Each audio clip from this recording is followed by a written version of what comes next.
My fiancée suddenly walked out of our cake tasting appointment and texted me, "I can't marry you. I need someone more exciting. You're not on my level." I told the bakery, "Cancel the order." An hour later, I found out she had run straight to her ex, the same man who dumped her 2 years ago. 3 days later, she and her ex were both standing at my door, panicking while... I'm Ethan, 31, and until last week I thought I had my life figured out. I'd been engaged to Kara for 7 months, together for 2 years total. The wedding was 3 months away, invitations sent, venue booked, deposits paid. We'd been planning our future down to the paint colors in our hypothetical house. Then she blew it all up during a cake tasting. We'd scheduled the appointment at this upscale bakery for a Tuesday afternoon. Both of us took time off work. I showed up on time, excited actually, because Kara had been stressed about wedding planning, and I thought this would be a fun, low-pressure activity. She arrived 15 minutes late, which wasn't unusual, but she seemed off, distracted, kept checking her phone. The baker brought out the first samples, vanilla bean with raspberry filling. I tried mine, made some comment about how good it was. Kara barely touched hers, just pushed it around her plate with a fork. "You okay?" I asked. "Yeah, fine," she said, not looking at me. We tried 3 more flavors. She was completely checked out. Finally, the baker excused herself to get the contract paperwork. And that's when Kara stood up abruptly. "I need to go," she said. "What? We're in the middle of..." "I just need to go, Ethan. I can't do this right now." She grabbed her purse and walked out, just left me sitting there with the baker coming back with forms in her hand. I apologized, said we'd need to reschedule, and went outside to find Kara. Her car was already gone. I called her 3 times. No answer. Then I got a text. "I can't marry you. I need someone more exciting. You're not on my level, I'm sorry." I stood in that parking lot for probably 10 minutes, just staring at my phone. Not on her level? We'd been together for 2 years. She'd said yes when I proposed. We'd planned an entire wedding. And she was ending it via text in a bakery parking lot? I went back inside and told the baker to cancel our order. She looked sympathetic but didn't ask questions, which I appreciated. Then I drove home in a daze. By the time I got home, Kara had already come by the apartment, we lived together, and taken some of her things, not everything, just essentials, clothes, toiletries, her laptop. There was no note, no explanation beyond that text. I called my best friend Ryan, told him what happened. He went quiet for a second, then said, "Man, I hate to tell you this, but Kara's ex Brandon is back in town. I saw him at the gym yesterday. He asked about her." Brandon, Kara's ex-boyfriend from before me. They dated for 3 years, and according to Kara, he dumped her out of nowhere, moved across the country for work, broke her heart. She'd told me multiple times that their relationship had been intense, but toxic, that she'd grown as a person since then, that she'd never go back to that. "You think she's with him?" I asked Ryan. "I don't know, but the timing's weird." I checked social media. Nothing. Then I did something I'm not proud of. I logged into our shared iCloud account. We'd set it up months ago to share photos and calendars her location was on. She was at Brandon's mom's house. I recognized the address because Kara had pointed it out once when we drove past it. So, yeah. She'd walked out of our cake, tasting, and driven straight to her ex's place. The ex who supposedly destroyed her. The ex she claimed she was completely over. I sat on the couch for hours trying to process it. Finally, around 11 p.m., I started making calls. First to the wedding venue, canceled, lost the deposit but didn't care. Then to the caterer, canceled. Then to the photographer, the florist, the DJ. Spent 2 hours systematically dismantling our wedding while Kara was presumably reconnecting with Brandon Update 1. The next morning, I woke up to 17 texts from Kara's friends. Apparently, she'd told them I'd been emotionally distant and that she needed to follow her heart. No mention of Brandon, of course. I didn't respond to any of them. Around noon, Kara's sister Madison called me. Madison and I had always gotten along well. She was the maid of honor. "Ethan, what the hell happened?" she asked. I told her everything.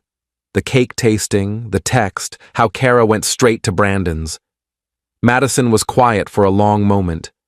"She's with Brandon? Are you sure?" "I'm sure." "Oh my God. Ethan, I'm so sorry. I don't even know what to say. Our family loves you. This is insane."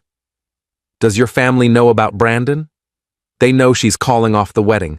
She told them you two grew apart. She didn't mention Brandon at all." "Of course she didn't. Madison, can you do me a favor? Don't tell her we talked. Just let this play out." "What are you planning?" "Nothing. I'm just done being the bad guy in whatever story she's telling people." That afternoon, I got a call from our landlord. Kara had contacted him asking to be removed from the lease. She wanted out completely, which meant I'd need to cover full rent or move. I told him I'd take over the lease myself. I didn't want to move. This was my place too. Then I started packing up Kara's remaining stuff, not angrily, just methodically. Boxed everything up, labeled it, stacked it near the door. If she wanted her things, she could get them, but I wasn't going to live surrounded by reminders. 2 days after the cake incident, I got a call from Brandon's number. I didn't recognize it at first, but when I answered, I heard his voice. "Ethan? Hey man, it's Brandon. Look, I know this is weird, but can we talk?" "About what?" "About Kara.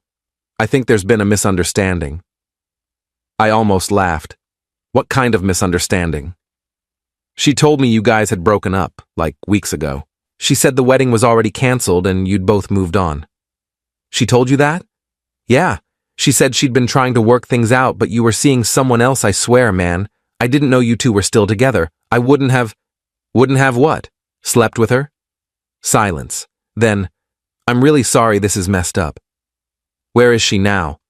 "She's here. At my mom's place. She's been staying here since Tuesday." "Put her on the phone." More silence. Then Kara's voice, small and defensive. "Ethan, you told him we broke up weeks ago?" "I was going to break up with you. I'd been thinking about it for..." "That's not the same as actually doing it, Kara. You were still wearing your engagement ring at that cake tasting. You were still living in our apartment. You lied to him about me, and you lied to me about him." "I didn't lie." "You absolutely did. You walked out of that bakery and drove straight to him. You didn't need someone more exciting. You needed him specifically. Just say that." She started crying. "I didn't mean for it to happen like this." "How did you mean for it to happen? Were you going to wait until after the wedding?" "That's not fair. You know what's not fair? Texting your fiancé that he's not on your level while you're in a parking lot about to go sleep with your ex. That's not fair." I hung up. My hands were shaking. Brandon called back immediately. I let it go to voicemail. Update 2. Day 3 after the bakery incident, I was at home watching TV, still in sweatpants, still processing everything, when there was a knock at the door. I opened it to find Kara and Brandon standing there. Both of them looked awful. Kara had been crying. Brandon looked stressed and uncomfortable. "What do you want?" I asked, not moving from the doorway. "Can we come in?" Kara asked. "We need to talk to you." "No, you can talk from there." Brandon spoke up. "Look, man, this whole thing is a mess. Kara told me you guys were done, and I believed her. I feel terrible." "Cool. Feel terrible somewhere else." "Ethan, please," Kara said. "Can we just talk like adults?" "Adults don't blow up their relationships via text message, Kara. What do you want?" She took a shaky breath. "I made a mistake. A huge mistake. I got scared about the wedding and I panicked, and I ran to Brandon because he felt safe and familiar. But I realize now that I love you. I want to fix this." I stared at her. "You want to fix this?" "Yes. I know I hurt you, but people make mistakes. We can go to counseling, we can postpone the wedding, whatever you need." "What changed?" I asked. 3 days ago, I wasn't on your level. What's different now?" She glanced at Brandon. He looked away. Brandon and I realized we're not compatible anymore, she said carefully. We've both changed. It wasn't what I remembered. So you came back to me because it didn't work out with him. That's your pitch? That's not what I'm saying. That's exactly what you're saying. You wanted to see if the grass was greener, it wasn't, so now you want to come back to the safe option. Brandon finally spoke up again. Dude, for what it's worth, I told her this was a bad idea. You deserve better than this. Thanks for the advice, I said flatly. From the guy who slept with my fiancée. Ex-fiancée, Kara said quietly. Yeah, I agreed. Ex, that's the one thing you got right. Ethan, please. Your stuff is packed in boxes by the door. I'll leave them on the porch tomorrow morning. Don't contact me again. We're done. You're not even going to consider... Consider what? Taking back someone who called me boring and ran to her ex the second things got real? No, Kara, I'm not considering that. She started crying harder. Brandon put his hand on her shoulder, but she shook him off. I'm sorry, she said through tears. I'm so sorry. I know you are. You're sorry it didn't work out with him. You're sorry you have to face consequences. But you're not sorry for what you did to me. If you were, you wouldn't be here asking for a second chance. You'd be apologizing and moving on. I closed the door, stood there listening to them talk in the hallway for a few minutes before they finally left. Update 3. The next morning, I put all of Kara's boxes on the porch. She came by around 10 a.m. to get them. I watched from the window as she loaded everything into Brandon's car. Guess he was helping her move. They didn't knock or try to talk to me again. Over the next week, the full story started coming out through mutual friends. Turns out, Kara and Brandon had been texting for about a month before he moved back to town. Nothing physical until after she left me, according to both of them, but emotionally, she'd already checked out. Several of our friends felt betrayed on my behalf and cut her off. A few took her side, said I was being too harsh and everyone deserves forgiveness. I let those friendships fade. Kara's family reached out individually. Her mom apologized profusely, said she was ashamed of Kara's behavior. Her dad offered to pay back my portion of the wedding deposits, which I declined but appreciated.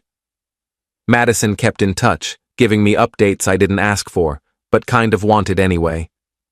The most interesting update came 3 weeks after everything went down. Kara and Brandon had a massive fight and broke up. Again. According to Madison, Brandon told Kara he couldn't trust her after she'd lied to him about me, and Kara accused him of leading her on.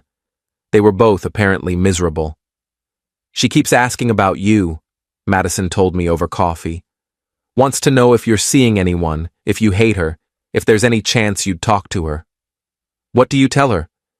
That you've moved on and she needs to do the same. Good. Have you moved on, though? I thought about it. I'm getting there. Some days are harder than others, but I'm not sitting around waiting for her to come back, if that's what you mean. That's good. You deserve someone who doesn't need to test other options to appreciate you. Final update. It's been 4 months since the cake tasting disaster. I'm doing okay. Better than okay, actually. I threw myself into work, started going to the gym regularly, reconnected with friends I'd neglected during the relationship. My apartment feels like mine now, instead of ours. I got a dog, a rescue named Murphy, who's an absolute mess but makes me laugh every day. Kara tried to reach out a few times, a long email apologizing and explaining her thought process, which I read once and deleted. A birthday text I didn't respond to. A message through Madison asking if we could meet for coffee to get closure. I declined through Madison. I don't need closure from her. I got my closure when I canceled that wedding and packed up her stuff. I heard through the grapevine that Kara's been struggling. Lost some friends. Her family's disappointed in her.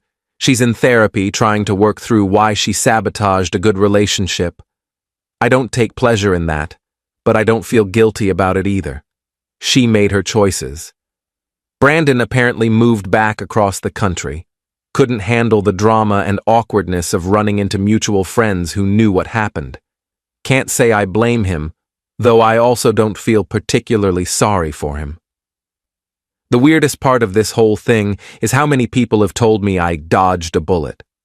At first, I hated hearing that, because it felt like they were minimizing what I'd lost. But they're right. I didn't just lose a fiancé. I avoided marrying someone who would have done this eventually anyway. Better to find out at a cake tasting than at a 5-year anniversary I've started dating casually. Nothing serious yet, but I'm open to it. The difference now is I know what I won't tolerate. I won't tolerate someone who makes me feel like I'm not enough. I won't tolerate someone who keeps one foot out the door. I won't tolerate being someone's backup plan. My friend Ryan asked me last week if I'd take Kara back if she showed up tomorrow, completely changed, genuinely sorry, ready to do the work. No, I said without hesitation, because even if she's changed, I've changed too. I'm not the guy who would accept that anymore. Last week, I got a wedding invitation in the mail, my buddy from college getting married next spring. There was a time when getting wedding invites would have been painful, reminder of what I lost. But when I opened it, I just felt happy for him. Maybe that's the real sign I've moved on. I've learned some things these past few months. I've learned that someone can love you and still betray you. I've learned that closure doesn't always come from conversations. Sometimes it comes from simply deciding you're done. I've learned that the trash sometimes takes itself out, and you should let it go instead of chasing after it. Mostly, I've learned that I'm going to be fine. Actually, I'm going to be better than fine. Because I'm choosing myself now, the way I should have been chosen all along.